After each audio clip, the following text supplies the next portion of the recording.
The pounding on my front door that morning wasn't just loud, it felt like the opening shot of a war I never asked for. When I pulled it open, there stood two police officers, their cruisers idling at the curb like a warning. And behind them, arms crossed and lips curled into that venomous smirk, was Karen, the self-proclaimed queen of our HOA. Her accusation, that I was illegally denying neighbors access to the pool sitting 50 feet behind me. Except here's the truth, that pool wasn't theirs. It wasn't the HOA's. It was my family's legacy, built by my grandfather with his own hands decades before a single HOA bylaw ever existed. Every tile carried his sweat. Every ripple carried my father's memory. And now a clipboard-wielding tyrant thought she could rewrite history with a phone call to the cops. What Karen didn't know was that by knocking on my door, she hadn't just started a fight over water, she had awakened a storm over legacy, law, and fraud. Before we dive in, drop a comment with where you're watching from and what time it is there. I want to know who's in this fight with me. When I tell people this whole mess started with a pool, they usually laugh. A pool sounds harmless, almost trivial, like some summertime luxury no one should fight over. But when that pool has been in your family for 3 generations, when it's soaked in the sweat of your grandfather, the quiet labor of your father, and the memories of your own childhood, well then it's not just water. It's legacy carved into stone and concrete. And when someone like Karen tries to snatch that away under the thin veil of HOA authority, you realize quickly that a pool can become a battlefield. My name is Daniel Hart. A year before this all started, I walked away from Houston after nearly burning myself out, managing projects in the energy sector. 12-hour shifts, endless meetings, and a phone that never stopped buzzing, it chewed me up. When my father passed, I inherited Hartstead Ranch, tucked into the rolling hills outside San Marcos, Texas. I thought I was coming back for peace. Instead, I came home to a war I didn't even know was brewing. The heart of Hartstead wasn't the house, the barn, or even the pecan grove. It was the pool my grandfather dug by hand in the summer of 1964. Back then, he wasn't some wealthy rancher. He was a bricklayer, a stubborn man who spent his days building walls and chimneys for other people. But one blistering July morning, he decided his own family deserved something permanent, something joyful. Neighbors thought he'd lost his mind. A pool out here in the middle of ranchland, they scoffed. But my grandfather just laughed, lit another cigarette, and kept digging with a shovel until his palms blistered. He mixed every wheelbarrow of concrete himself, laid every single sky blue tile with his calloused hands. When he finished months later, that pool wasn't just a body of water. It was a statement that even a working man's sweat could create something beautiful, something lasting. Some of my earliest memories are tethered to that place. I can still smell the mesquite smoke from summer barbecues, hear my cousins screaming with laughter as we cannonballed off the diving board, feel the cool water wrap around me on nights so hot the cicadas never stopped buzzing. And when I was older, I'd float on my back staring at the Milky Way, stretching across a sky so clear it felt endless. That pool was more than recreation. It was my family's fingerprint pressed into the land. My father kept it alive after Grandpa passed. He never modernized it, never added fountains or fancy decking like you see in magazines. He just cleaned it, patched cracked tiles, and oiled the diving board hinges every spring. He used to tell me, Daniel, this pool isn't just water. It's a promise. Don't let anyone take that away. When I returned after his funeral, I found the pool neglected but not dead. Algae coated the bottom, the fence sagged in places, but the bones were strong. Bringing it back to life wasn't work, it was therapy. I scrubbed tiles until my knuckles ached, replaced the warped wood on the deck, and even sanded the diving board until it gleamed like the summers of my childhood. By spring, the water sparkled again, and for the first time in years, I felt something close to peace. And that's when she arrived. Karen Whitfield, newly crowned vice president of the Cedar Glen HOA, strutted into my life with her oversized sunglasses and her clipboard, the weapon of choice for people who mistake paperwork for power. She lived 2 streets over in a beige stucco house that looked like every other HOA-approved box on the block. I barely knew her name when the first notice appeared in my mailbox. Dear resident, it began in that condescending tone HOAs seem to perfect. It has come to our attention that the community pool on your property has been restricted from resident use. As the governing body responsible for shared amenities, we must remind you that all common facilities fall under HOA jurisdiction. You are hereby ordered to unlock and make available the pool for community members no later than Friday. I read it 3 times each word, more ridiculous than the last. Community pool. That pool had been built nearly 30 years before Cedar Glen subdivision even existed. My grandfather's deed clearly marked it as part of Hartstead Ranch. Yet here was Karen acting as though her clipboard was the Constitution. At first I laughed. I crumpled the letter and tossed it in the recycling, convinced it was just a misunderstanding. That was my first mistake, underestimating just how far Karen was willing to push. 2 days later, I was skimming leaves off the surface when a silver SUV crunched up my gravel driveway. Out stepped Karen herself, heels clicking against the stones like she owned the place. She didn't even hesitate, just marched right up to my gate with that syrupy smile.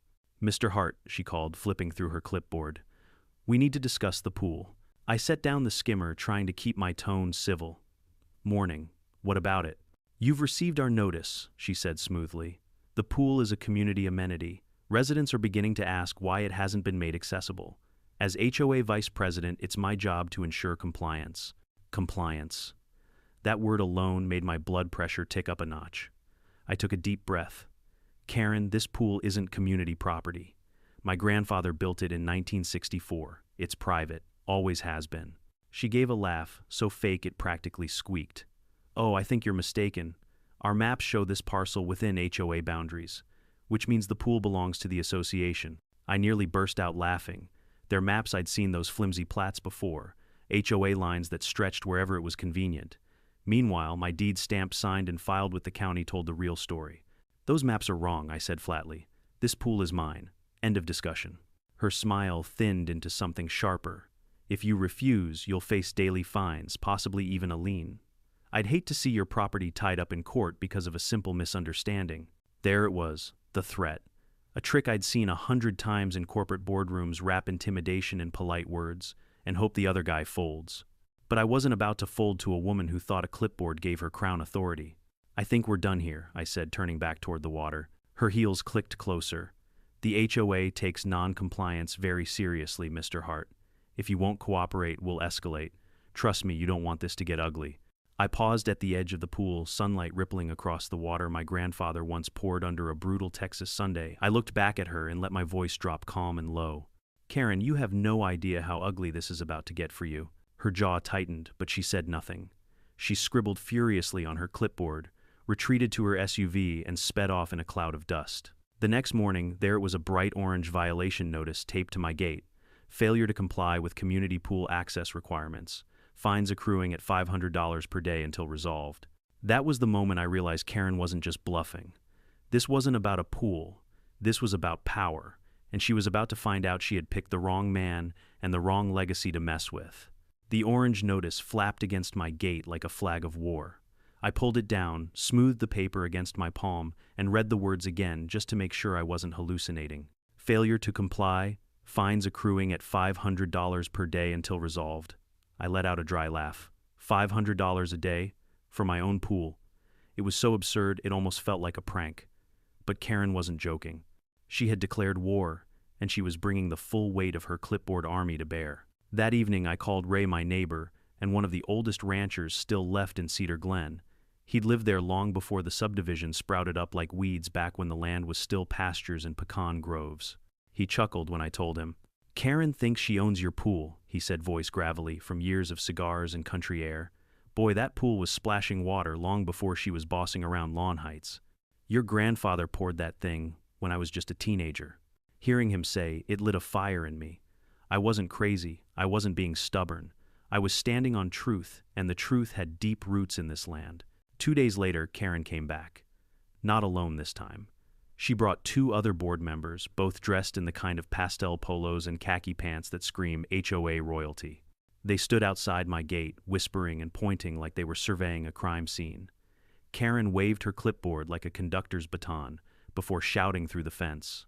"Mr. Hart, this is your final chance to comply voluntarily. The board has voted unanimously. The pool is officially designated as a community amenity under Cedar Glen bylaws." I stepped onto the deck, leaned against the railing, and looked down at them. "Funny," I said, keeping my voice cool because my deed says otherwise. "Want to see it?" Her lips curled. "Your paperwork is irrelevant. This property lies within the subdivision boundaries."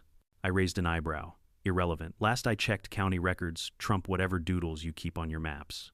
One of the men shifted uncomfortably, but Karen doubled down. "You're risking far more than fines. If you continue resisting, we'll initiate lien proceedings against your property." "I don't think you understand how serious this is." I couldn't help but laugh. "No, Karen. I don't think you understand how serious I am.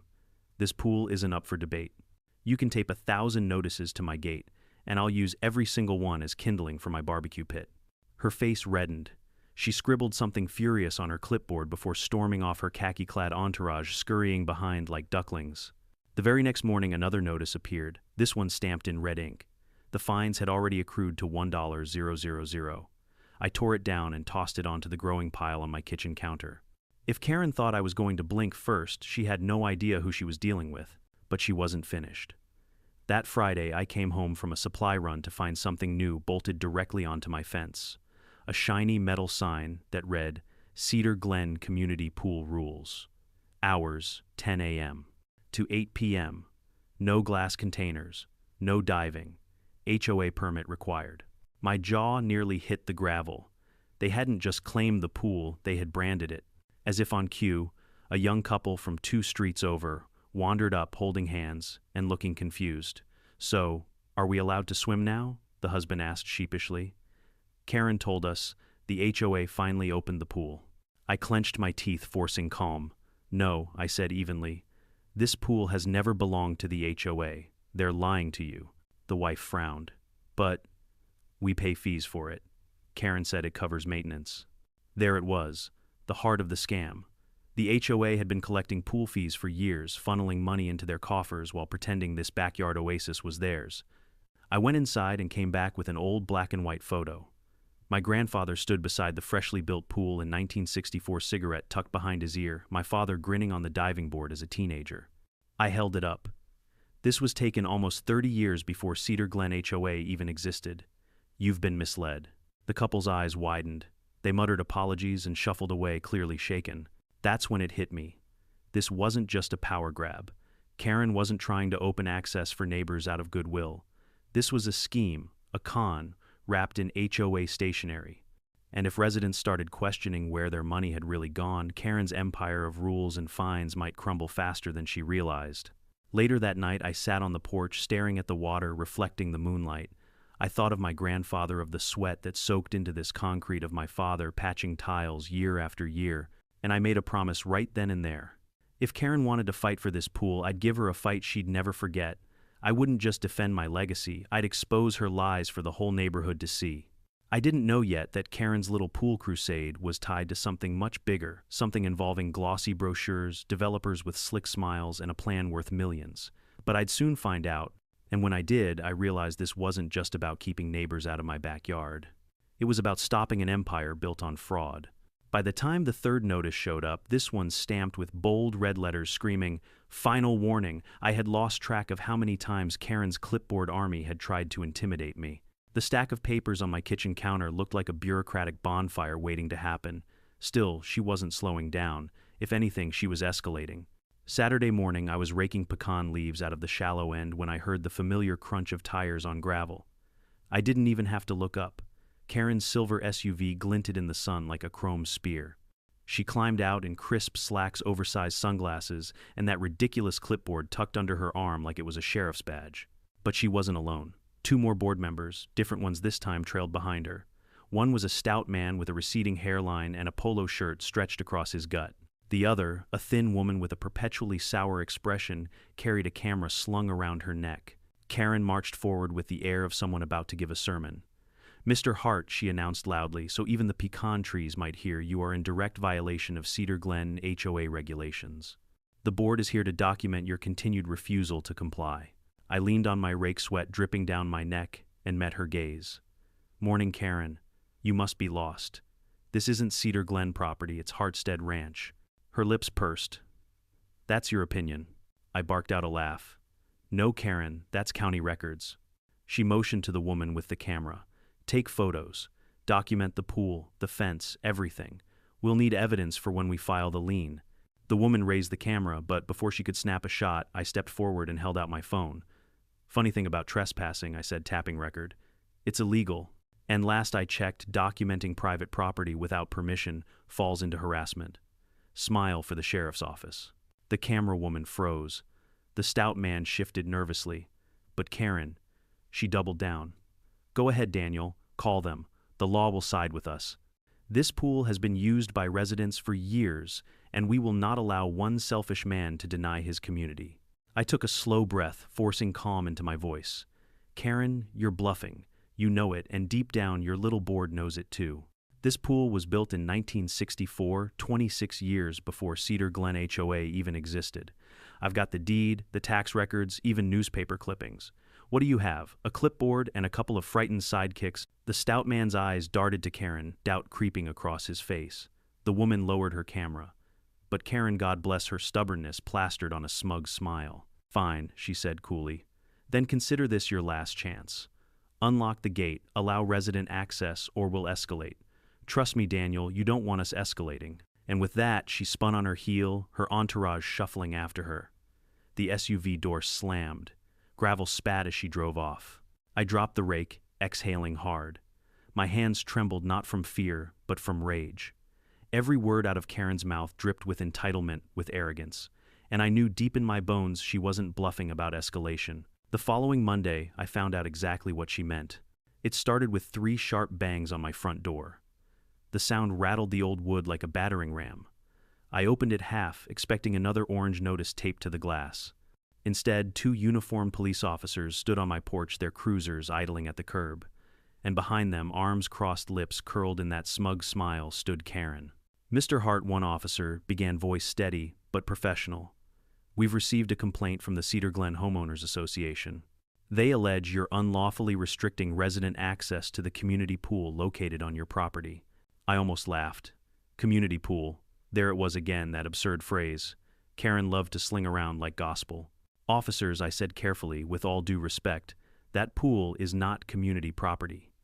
It was built by my grandfather in 1964, long before Cedar Glen was even a blueprint. It sits squarely inside Hartstead Ranch boundaries. It's private. Always has been. Karen immediately interjected.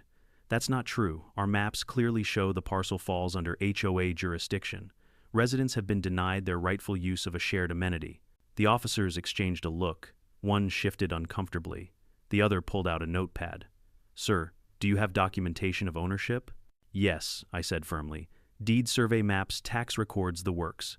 Every single piece of paper proves the pool belongs to my family. Karen scoffed, flipping open her clipboard. He's lying. The HOA has managed that pool for years. Just ask any resident. We've collected fees for its upkeep. That last part was a mistake.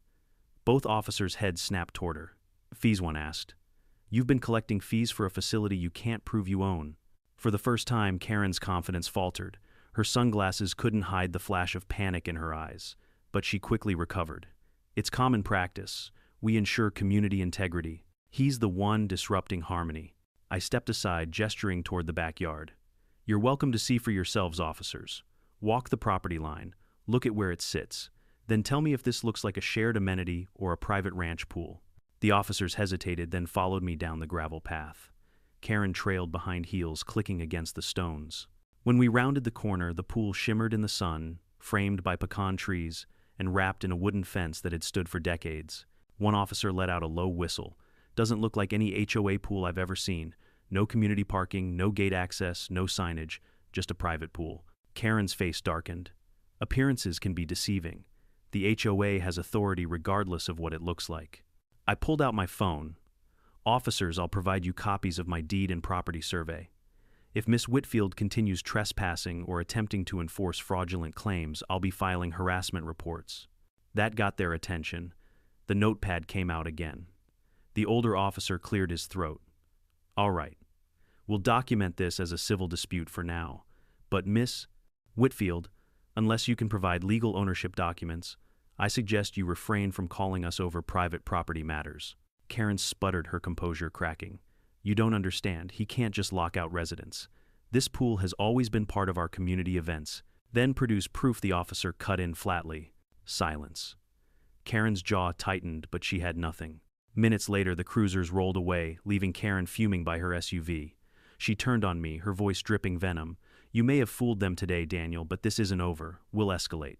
You'll regret standing in the way of progress. I watched her peel out gravel spraying under her tires, and for the first time, I felt the weight of what I was up against. Karen wasn't just waving fines around. She was willing to weaponize the police, twist authority, and drag my family's legacy into a war built on lies. But instead of fear, I felt clarity.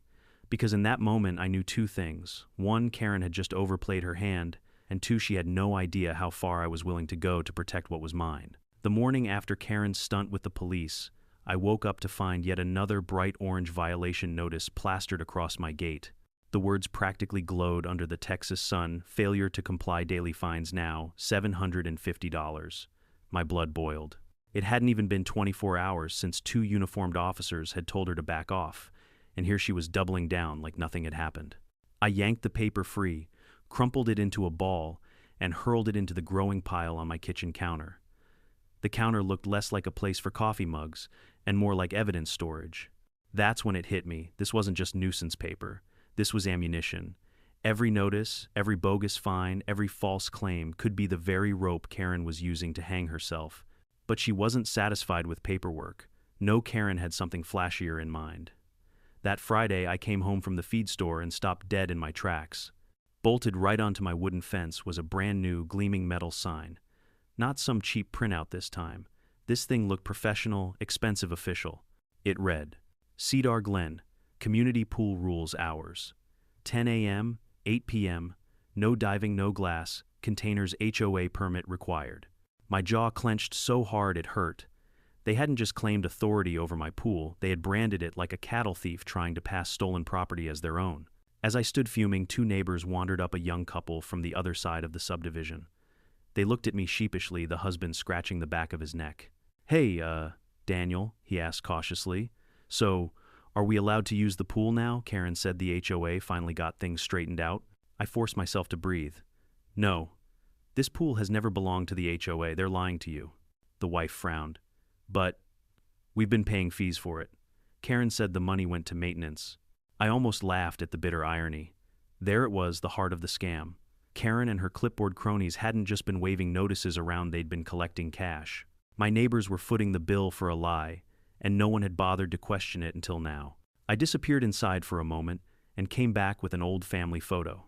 In it, my grandfather stood proudly beside the freshly built pool in 1964, a cigarette tucked behind his ear. On the diving board, my father grinned like the teenage daredevil he was.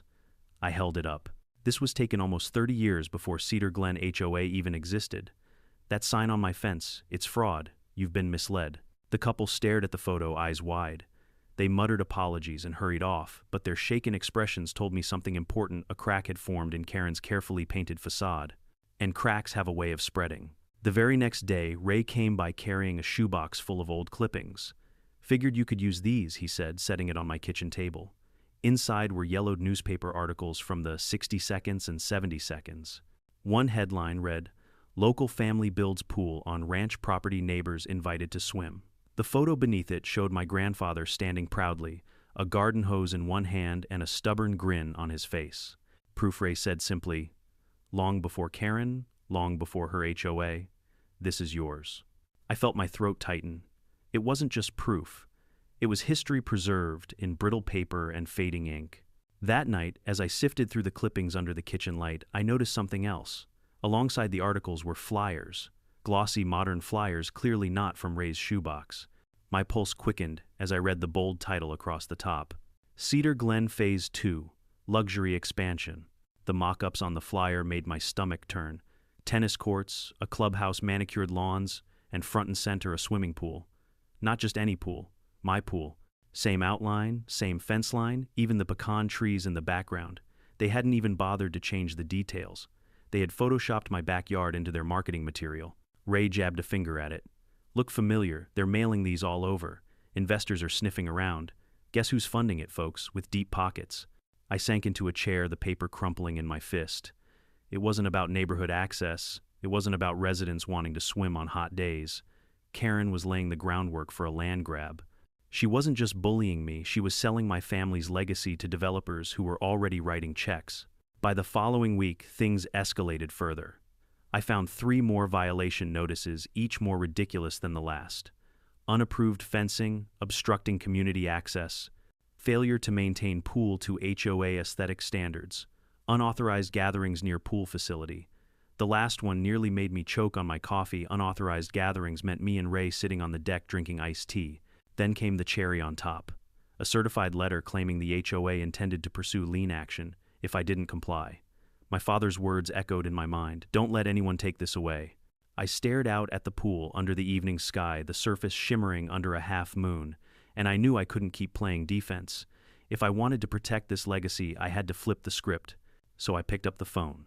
Emma Porter was an old college friend, sharp as a whip and tougher than steel. Back then, she could dismantle a professor's argument with nothing but a stack of case law and a stubborn streak a mile wide. These days, she was one of the most respected environmental attorneys in Texas. When I explained what was happening, she didn't even let me finish. "Let me get this straight," she said, her voice clipped with disbelief. "Your grandfather built that pool decades before Cedar Glen even existed, and now the HOA is not only claiming it, but collecting fees. Daniel, that's not just overreach, that's fraud." "Exactly," I said. "Good," she replied, "because fraud is something judges love to hammer. Start gathering everything, deeds, surveys, photos, tax records. I'll drive down this weekend, and when I do, we'll put this to bed." I hung up the phone, a surge of relief mixing with adrenaline. For the first time in weeks, I felt like I had a weapon sharper than Karen's clipboard. That night, as I sat on the porch watching the pool ripple under the stars, I realized something important. Karen had escalated, yes.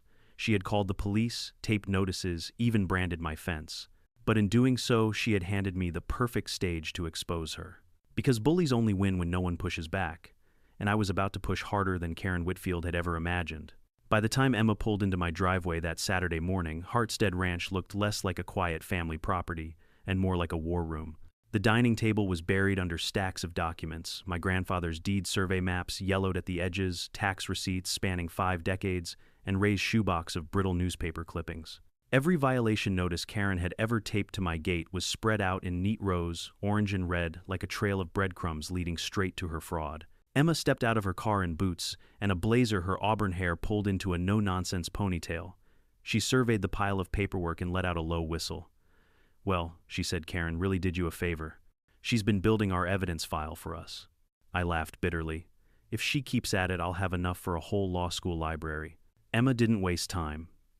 She flipped through the notices, her brow furrowing deeper with each line. Daily fines, lien threats, unauthorized gatherings. She glanced up at me.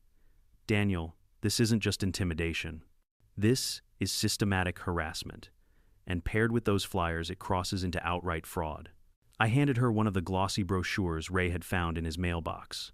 She studied the photo of my pool, my grandfather's pool plastered into the Cedar Glen Phase 2 luxury expansion mock-up.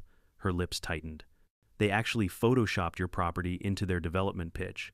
That's not sloppy, that's calculated." Ray, leaning in the doorway with a mug of coffee, chuckled grimly. "Told you it was bigger than a couple of lawn citations." Emma laid the flyer flat on the table, tapping it with her finger.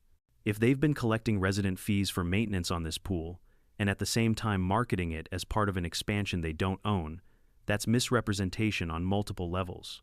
Civil court at minimum, maybe even criminal depending on how deep the money trail goes." For the first time in weeks, I felt my anger cooling into focus. Karen's arrogance had blinded her. She thought a clipboard and a few notices would scare me into compliance. But what she didn't realize was that every false claim, every fee, every glossy flyer was becoming another nail in the coffin she was building for herself. Emma leaned back, folding her arms. "Here's what we do. We gather ironclad proof, deed-certified plats, tax receipts, historical evidence. Then we tie it to their fraudulent claims and the money trail.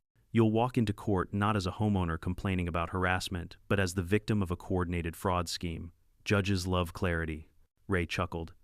"Nothing says clarity like a headline, 'HOA scams neighbors with pool they don't own.'" Emma smiled thinly. "Exactly. And Daniel, you won't just be defending your property. You'll be exposing a con that's been bleeding your neighbors dry." That night, after Emma had gone through the files with the precision of a surgeon, I sat on the porch with Ray. The pool shimmered under the moonlight, calm as glass. But beneath that stillness, I could feel the storm brewing. Ray sipped his coffee. "Your granddad once told me, if you stand still long enough, the truth always rises. He'd be proud you're standing your ground." I nodded slowly. Karen wanted to make this about rules, but she just made it about law, and I don't lose when it comes to law. Monday morning, Emma and I drove to the county records office. The clerk, a middle-aged woman with glasses perched on her nose, barely looked up when Emma rattled off her request. Certified plats from 1,960 to 1,990 for parcels adjoining Cedar Glen subdivision, especially Hartstead Ranch. The clerk disappeared into the back and returned half an hour later with a thick folder. Emma spread the plats across a table, scanning them like a chess master. Then she jabbed her finger on a line.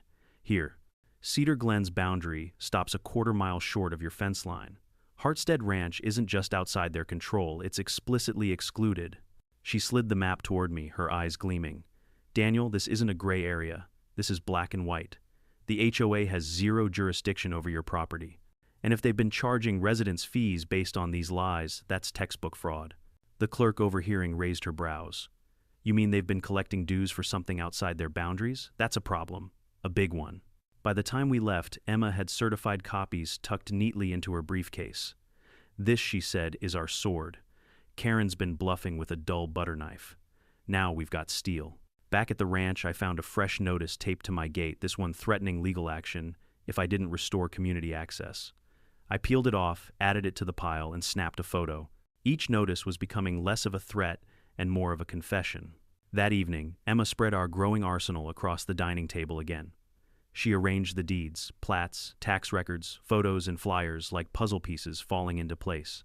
Then she smiled. We're not just going to defend you, Daniel. We're going to expose them. I leaned back, the weight of weeks of anger finally settling into something sharper. Determination. Karen thinks she's playing chess. But she doesn't realize I grew up in boardrooms where billion-dollar deals hinged on who had the better paper trail. And trust me, her clipboard doesn't stand a chance. Emma closed her briefcase with a decisive snap. Good, because next week we're not waiting for her to escalate. We'll take the fight straight to her. I walked her to her car, the evening air buzzing with cicadas. Behind me, the pool rippled quietly under the pecan trees, as if daring Karen to try again. And I knew she would. Because bullies don't back down when challenged. They double down. And when Karen doubled down, she wouldn't just be playing into my hands. She'd be digging her own grave. The very next morning, proof of that came delivered in glossy ink. Every mailbox in Cedar Glen received a new flyer. This one bigger, bolder, shinier. Across the top, Cedar Glen expansion, a future of luxury living. Smiling families splashed in a pool, my pool. My pecan trees in the background, my fence framing the scene. But this time the flyer went further. Phase 2 amenities brought to you by Cedar Glen, HOA, and Wilkins Property Group. At the bottom in fine print, projected completion summer 2026. I clenched the flyer so tight my knuckles whitened. Wilkins Property Group wasn't just some HOA contractor. They were one of the most aggressive developers in the state. If Karen had tied my pool to their plans, this wasn't just about HOA overreach anymore. This was about money. Millions. Emma studied the flyer, her eyes narrowing. She's not freelancing this. She's building a pipeline for investors. And if we don't stop her now, they'll bulldoze truth under marketing spin. Ray spat into the dirt. Developers, parasites with pocket squares. I looked at the pool, its water shimmering under the morning Sunday. My grandfather's sweat was in that concrete. My father's hands patched those tiles. My childhood laughter still echoed off those pecan branches. And now Karen was selling it like it was a bullet point on a real estate brochure. That was the moment I stopped thinking of myself as just defending a pool. I was defending a legacy. And legacies don't bow to fraud. By the time those glossy flyers had circulated through every mailbox in Cedar Glen, whispers were spreading faster than wildfire. Neighbors I'd barely spoken to began stopping me at the diner and the hardware store, even while I was pumping gas. Some were curious. Others were angry. And a few, those who had been writing checks for pool maintenance fees for years, looked betrayed. One woman, a mother of 3 who lived 2 streets over, cornered me outside the post office. Her voice trembled with embarrassment. Daniel, Karen told us this pool was always part of Cedar Glen. I told my kids they'd be swimming there by summer. We've been paying dues. Are you saying? Yes, I cut in gently but firmly. You've been lied to. Her face fell. We trusted her. And there it was, the opening I'd been waiting for. If neighbors started doubting Karen, the whole facade would crumble. But doubt alone wouldn't topple her empire. I needed proof. Ironclad, undeniable, county-stamped proof. That's where Emma came in. She was relentless. By midweek, she'd transformed my dining table into what looked like a courtroom exhibit. Deeds, certified plats, tax records, family photos, newspaper clippings, flyers. She cataloged each piece with surgical precision, and then, like fate itself, decided to give me an ally. Ray walked in, carrying another box. His hands rough from decades of ranch work trembled slightly as he set it down. "Found these in my attic," he said. "Figured you could use 'em." Inside were yellowed photographs and brittle clippings. One picture stopped me, cold my grandfather standing shirtless by the half-finished pool shovel in hand, concrete dust smeared across his chest. Beside him, a teenage Ray grinned from ear to ear, his feet dangling in the unfinished basin. "That was the summer of '64, Ray said softly. "Your granddad mixed that concrete himself. We worked until sundown most nights. Nobody from Cedar Glen was around then because Cedar Glen didn't exist. That pool was your family's blood long before Karen learned to spell HOA. Emma's eyes lit up. "This is perfect. Independent witnesses, historical evidence, photographs. Judges eat this stuff up. It's not just documentation, it's context. It tells a story Karen can't erase." For the first time in weeks, I felt something I hadn't let myself feel: hope. That Friday, Emma insisted we drive back to the county records office. She wanted certified copies of every plat, every deed, every zoning document tied to Hartstead Ranch. The clerk recognized us immediately, raising her eyebrows as Emma rattled off requests like a general calling orders. Within an hour we had everything. And there, in bold black ink on an official county plat from 1990, was the line that made my stomach flip: "Cedar Glen HOA boundary ends 1/4 mile east of Hartstead Ranch." Emma tapped the page with a manicured nail. "Daniel, this isn't a suggestion. It's definitive. Karen's claims aren't just wrong, they're fabricated." She tucked the map into her briefcase, her smile sharp as a blade. "They've been bluffing. And worse, they've been charging residents for something they never owned. That's not overreach. That's fraud, misrepresentation, and misuse of funds." Ray spat on the courthouse steps as we walked out. "I reckon Karen doesn't know it yet, but she's standing knee-deep in quicksand." Emma smirked. "And we're holding the rope." Over the weekend, my ranch turned into something between a library and a war bunker. Emma spread papers across every flat surface, organizing evidence into neat categories. Ray brought more stories, more context, more clippings from the local paper's archives. And me, I sat there in awe, realizing just how much history was stacked against Karen. But as strong as our case was becoming, Emma wasn't satisfied. "We need more than paper," she said one night, her eyes blazing under the lamplight. "We need to show intent. Not just that they lied, but that they profited from it." Her words proved prophetic. The next morning, Ray showed up with another piece of the puzzle, a flyer he'd pulled out of his neighbor's mailbox. This one wasn't just for residents. It was slicker printed on glossy cardstock aimed at investors. Across the top, Wilkins Property Group in partnership with Cedar Glen HOA. And there it was again, my pool, center stage in their pitch for a world-class community recreation center. Tennis courts, a fitness club, manicured landscaping, all anchored by the existing community pool. I slammed my fist against the table so hard the coffee mugs rattled. Existing community pool, that's my backyard. Emma scanned the fine print, her jaw tightening. They're not just lying to residents anymore, they're lying to investors. This isn't arrogance, it's a scheme. She flipped the flyer around, tapping the bottom line. Projected capital investment $3.2 million. Investor buy-in already underway. I felt my chest tighten. Karen wasn't just angling for free swim privileges. She was setting up to sell my family's legacy to developers with dollar signs in their eyes. Emma leaned forward, her voice low and razor sharp. "Daniel, this changes everything. This isn't just civil harassment. This is commercial fraud. And if we play it right, we can expose it before a judge, before the county, before every resident who's been paying into this scam." Ray chuckled darkly. "Never thought I'd see the day where a pool turned into $1 million battleground." I looked out the window at the pool shimmering under the sun, the pecan trees swaying gently in the breeze. It was so still, so ordinary, and yet somehow the center of a storm bigger than I ever imagined. "This isn't just about me anymore," I said quietly. "This is about every neighbor who's been conned, every family who wrote a check thinking they were paying for something real. If Karen wants a war, she's got one." Emma closed her briefcase with a snap. "Good, because our next move isn't defense, it's offense." By Monday, the rumors had exploded. Neighbors whispered about investor money, about Karen's glossy flyers, about the sudden spike in HOA dues. At the grocery store, I overheard two men muttering angrily by the produce aisle. "Paid $1,500 last year for pool upkeep. My kids have never even set foot in the place." "You think she's pocketing it?" Wouldn't be the first time. The tide was turning. And as I stood on my porch that evening, Emma beside me, Ray leaning on the fence, I realized something. Karen thought she was tightening her grip with every notice, every threat, every flyer. But in reality, she was just handing me the tools to dismantle her scheme piece by piece. Emma's voice cut through the quiet.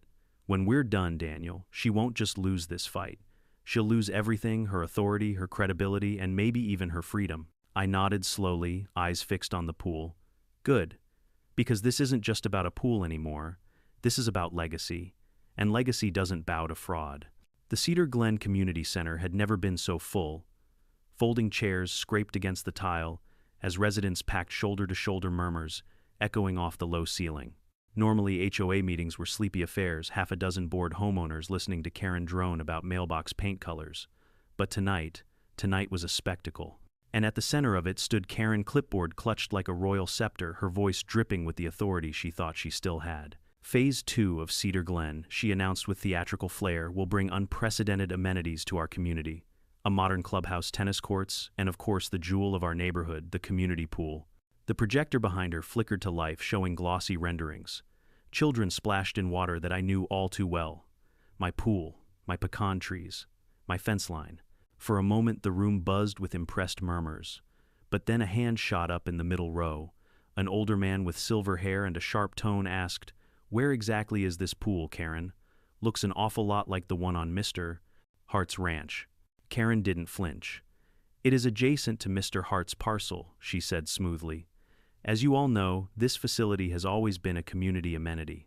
Under Phase 2, we will finally modernize it for the benefit of everyone." I stood. The room went quiet, every eye turning toward me.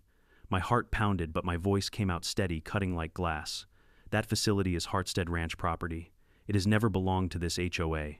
And selling it as part of your expansion plan isn't modernization, it's fraud. Gasps rippled across the room. Karen's face drained of color, but before she could regain her footing, Emma rose beside me, her briefcase clicking open. She laid certified deeds, plats, and newspaper clippings across the back table, like a lawyer in court. "Exhibit A," she said firmly, her voice carrying through the stunned room. "The original deed to Hartstead Ranch 1964, recorded with the county notarized indisputable. Exhibit B, county plats from 1990, clearly excluding Hartstead Ranch from Cedar Glen's boundaries. Exhibit C, historical photographs and newspaper articles documenting the pool's construction decades before Cedar Glen existed." She held up one of Ray's clippings, my grandfather beaming beside the half-finished pool. "This isn't hearsay. This is history." The crowd erupted into murmurs. Some residents craned their necks, others whispered furiously. A man in the back shouted, "So all those pool fees we've been paying, what were they for?" Another woman stood, her face red with anger. "Karen, I paid nearly $5,000 in so-called pool maintenance since moving here. You told us it was necessary." Karen's voice cracked as she tried to regain control. "These accusations are baseless. The HOA has always acted in good faith." Emma cut her off like a whip. "Good faith, misrepresenting private property to residents and investors, is not good faith. It's fraud." The room buzzed with outrage, now neighbors turning on one another, voices rising in anger. Richard Wilkins, the slick developer behind the glossy brochures, stood in the corner tugging nervously at his tie. His confidence melted as residents demanded answers. That night marked the tipping point. Karen had strutted in expecting applause for her grand vision. Instead, she walked out, pale, flustered, and surrounded by neighbors whispering words like lawsuit and refunds. Days later, the courthouse smelled faintly of polish and old paper. The clerk's monotone voice echoed as she called the case. Cedar Glen Homeowners Association versus Daniel Hart. Karen sat stiffly at the plaintiff's table, her blazer ironed to perfection, Richard Wilkins lurking just behind her. Their attorney, a sharp-jawed man named Holloway, looked smug as he rifled through a briefcase stuffed with papers. Emma and I sat at the defense table, our evidence stacked neatly, each piece marked and cataloged. My palms were damp, but Emma radiated calm like a general before battle. Holloway spoke first, his voice oily smooth. "Your Honor, the HOA simply seeks to enforce community standards. Mr. Hart has unlawfully restricted access to what has long been a community amenity. Residents have historically enjoyed use of the pool, and he now denies them without justification." Karen nodded vigorously, her smug smile flashing again. Emma rose slowly, adjusting her blazer. "Your Honor, this case is not about community standards. It is about property rights, misrepresentation, and fraud. The pool in question was built by Mr. Hart's family in 1964, decades before Cedar Glen HOA existed. The HOA has no legal claim whatsoever. She slid the original deed across the bench. Exhibit A, Hartstead Ranch, including the pool, recorded with the county. Private property. Exhibit B, certified plats showing Cedar Glen boundaries ending a quarter-mile short of Hartstead Ranch. Exhibit C, historical newspaper clippings documenting construction of the pool. Exhibit D, tax records proving continuous payment by the Hart family for over 50 years. The judge studied the deed, adjusting his glasses, his brow furrowed. This appears to be notarized, filed, and crystal clear. Mr. Holloway, do you have a deed proving HOA ownership? Holloway hesitated, his smirk faltering. Not precisely a deed, Your Honor, but long-term community use establishes precedent. The judge cut him off sharply. Precedent does not trump recorded deeds. Emma pressed her advantage. She lifted one of the glossy investor brochures. Exhibit E, marketing materials from Cedar Glen HOA and Wilkins Property Group, in which they photoshopped Mr. Hart's private pool into their Phase 2 expansion. This demonstrates not only misrepresentation to residents, but false advertising to investors. Fraud, plain and simple. The gallery erupted, angry whispers, gasps, even shouts. Several residents sat wide-eyed, clutching their copies of the brochure. One muttered loudly, "So we've been paying for nothing." Karen shifted in her seat, her knuckles white on the clipboard she refused to put down. Richard tugged at his collar, sweat glistening under the fluorescent lights. Emma delivered the final blow with her voice steady as stone. Your Honor, the HOA has knowingly lied to residents, collected fees for a facility it never owned, and attempted to sell that facility to developers under false pretenses. This is not a misunderstanding, it is fraud. The judge leaned back, his gaze like steel. The court finds that Hartstead Ranch, including the pool, is private property. The Cedar Glen HOA has no authority over it. Effective immediately, all violation notices, fines, and threats of lien are null and void. Furthermore, I am referring this matter to the county prosecutor for review of potential fraud and misrepresentation charges. Karen's face drained of color. Richard slumped in his seat. Holloway fumbled with his papers, the fight gone from his eyes. As the gavel cracked, I felt a weight lift from my chest. This wasn't just victory. It was vindication for my grandfather's sweat, my father's stewardship, and my family's legacy. But Emma leaned close, her voice low, almost a whisper. Don't get too comfortable, Daniel. Fraud investigations take time, and desperate people, they make desperate moves. I followed her gaze across the courtroom. Karen was glaring at me, clipboard trembling in her hands, her eyes burning with venom. She wasn't finished, and neither was I. The weeks after the gavel fell were the strangest mix of relief and tension I've ever felt. On one hand, the judge's ruling had cleared the air. Hartstead Ranch was mine, the pool was private, and every violation notice Karen taped to my gate was nothing more than kindling for the fireplace. On the other hand, Emma was right, this wasn't over. Fraud investigations moved slowly, and in that limbo, Karen grew more desperate. Word of the verdict spread fast. Sarah Lynn, a sharp local reporter, ran the headline across the county paper, HOA, misrepresented private pool judge, refers case for fraud review. She even quoted the sheriff's report, where officers had documented that Karen provided no legal documentation of ownership. For once, it wasn't my word against hers, it was written in black and white. The fallout in Cedar Glen was volcanic. At the next HOA meeting, residents packed the community hall copies of the article, waving in their hands like torches. Frank, an older gentleman who'd lived there for a decade, stood up first. His voice trembled with rage. I've paid over $8,000 in so-called pool fees since I moved here. Karen, where is that money? Murmurs of agreement rippled through the room. A young mother in the back shouted, I told my kids it was our community pool. You made me lie to them. Karen banged her clipboard against the podium, trying to restore order. Everyone calmed down. These accusations are being blown out of proportion. The HOA acted in good faith? Good faith, someone yelled. You called the cops on a man for swimming in his own pool? The crowd roared with fury. For the first time since this nightmare began, I saw Karen falter. Her lips pressed into a thin line, her hands trembling around that clipboard like it was the last piece of power she had left. And then came the audit. Letters arrived in official county envelopes, not HOA stationery. The treasurer's office had opened a formal investigation into Cedar Glen's finances. Every check written, every line item declared as pool maintenance, was suddenly under a microscope. The numbers that came back painted a picture uglier than I'd imagined. Tens of thousands of dollars funneled into vague consulting fees, community engagement, and board development. Hotel stays billed as training sessions. A Florida retreat listed as essential expenses. The headline, Sarah ran a week later, was brutal: Audit reveals HOA misused funds, false pool fees, luxury retreats. Residents exploded. At the next meeting, the shouting started before Karen even entered the room. Refunds, one man screamed. Where's our money? A woman demanded. Karen's face flushed crimson as she clutched her clipboard, but every excuse she offered was drowned out by outrage.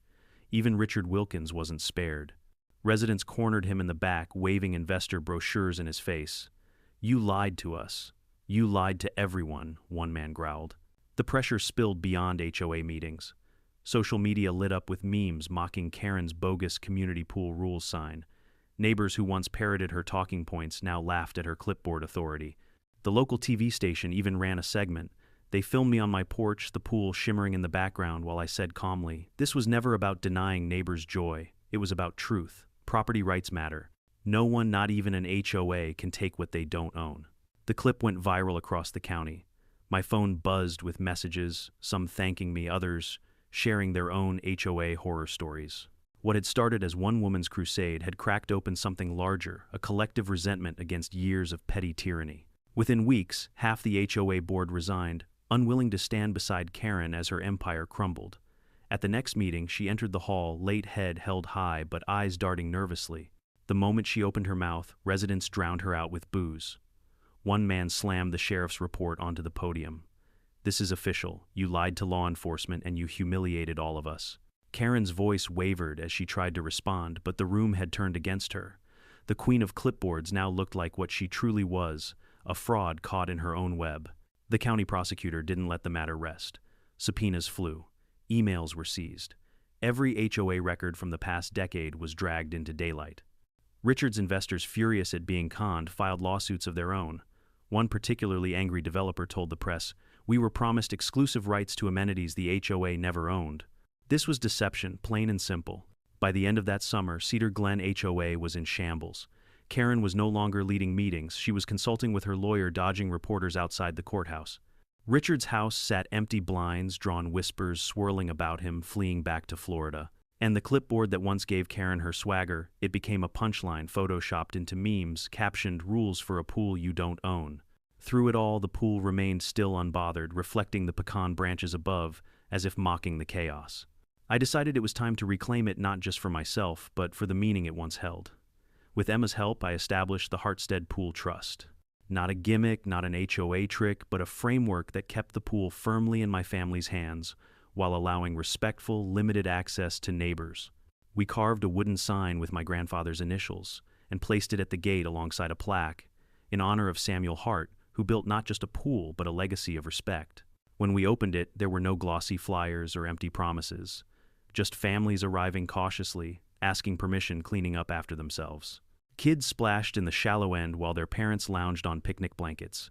An elderly couple dipped their toes in the water, laughing like teenagers again. For the first time in years, the place felt alive in the right way, not through entitlement, not through coercion, but through respect. Ray leaned against the fence beside me, watching it all. "Your grandfather would be proud," he said softly. "Not just because you defended this place, but because you shared it on your terms." And he was right. I hadn't fought this war just to slam the gates shut forever. I'd fought so the truth could stand, so no clipboard tyrant could twist it again. Sometimes I sit on the diving board at night, my feet dangling in the cool water, staring up at the same stars I used to count as a boy. The laughter of neighbors fades into the stillness, and I realize something simple: victory isn't always loud. Sometimes it's quiet, just the ripple of water under the moonlight, a legacy preserved, and the knowledge that lies don't last, but truth does. Karen tried to steal my pool. Instead, she gave me a louder voice, a stronger community, and a legacy no HOA could ever touch. This battle taught me something I'll carry for the rest of my life: you can't bully people out of what's rightfully theirs. Paperwork can intimidate, titles can impress, and lies can spread, but in the end, truth has more weight than any clipboard. My grandfather's sweat lived in that concrete, my father's care in every patched tile, and no committee could rewrite that history. So if you're listening now, let this be your reminder: stand your ground, protect your legacy, don't let false authority steal what's yours. And now I want to hear from you. Have you ever dealt with an HOA or a neighbor who pushed too far? Did someone try to take what wasn't theirs? Drop your story in the comments. I read every single one. And if this fight made you cheer, hit that subscribe button and ring the bell. because trust me, there are plenty more HOA battles waiting to be told, and you won't want to miss the next one.